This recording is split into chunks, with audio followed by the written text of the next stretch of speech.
When the world was formed from the body of Ymir, creation did not erase what came before it. It reorganized it.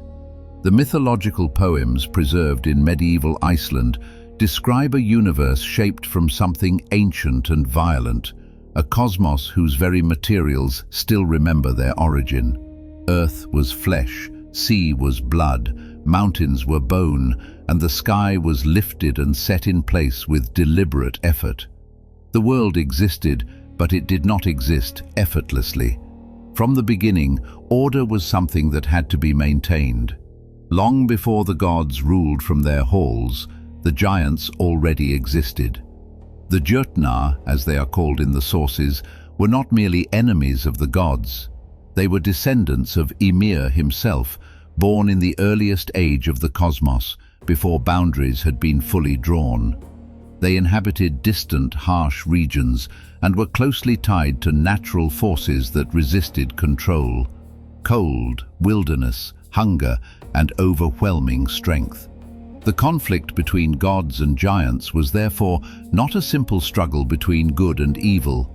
It was a tension between structure and what exists beyond structure, between a world shaped by intention and forces that cannot be permanently restrained. Before Odin, before the divine halls of Asgard, there was Búri, the first of the gods. Later prose traditions tell how he emerged from ice itself, slowly uncovered by the primeval cow Audhumla as she licked the frozen surface of the early world. Búri did not conquer his place in existence. He appeared, as though revealed by time rather than born through struggle. Búri fathered a son named Bor, and Bor married a giantess named Bestla. From their union came 3 sons: Odin, Vili, and Ve. These brothers would go on to kill Ymir and shape the world, but their lineage reveals a crucial truth of Norse mythology. The gods were never fully separate from the giants. By blood, they belonged partly to both sides. Order in this worldview is born from mixture, not purity. After creation, Odin emerged as the leading figure among the Æsir, a group of gods associated with authority, warfare, and social order. Yet the sources do not describe Odin as a ruler who inherited power easily. Instead, he is portrayed as a god defined by pursuit of knowledge, understanding, and foresight.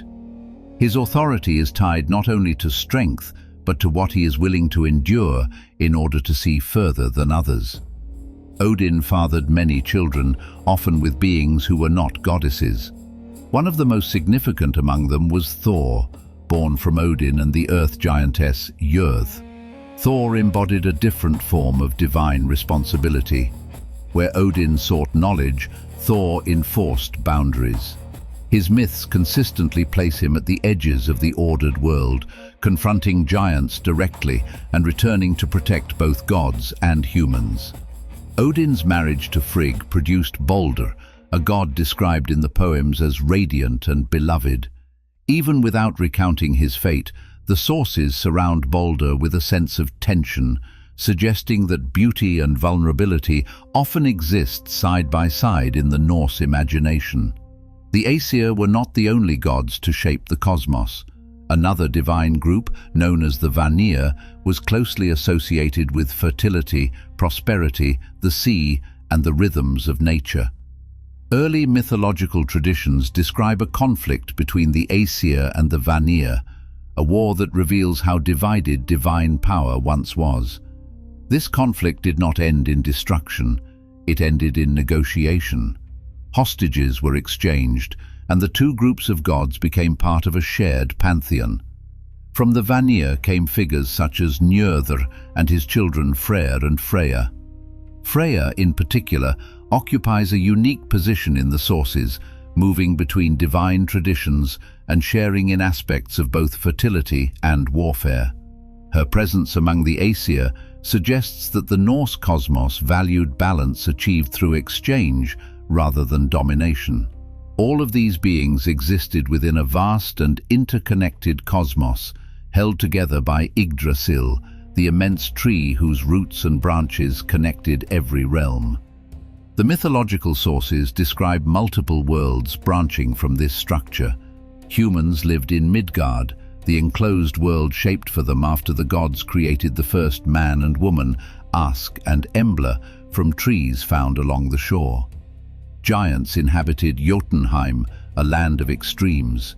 Gods ruled in Asgard and Vanaheim, while elves and other beings occupied realms tied to fertility, craft, and hidden knowledge. These were imagined as real places, separated by distance and danger, yet constantly influencing one another. The dwarfs, according to tradition, were formed from the body of Ymir itself, emerging like living fragments of the original chaos. They became master craftsmen, forging objects that even the gods depended upon. Their creations remind us that divine power in Norse myth is often supported by beings who do not rule, but build.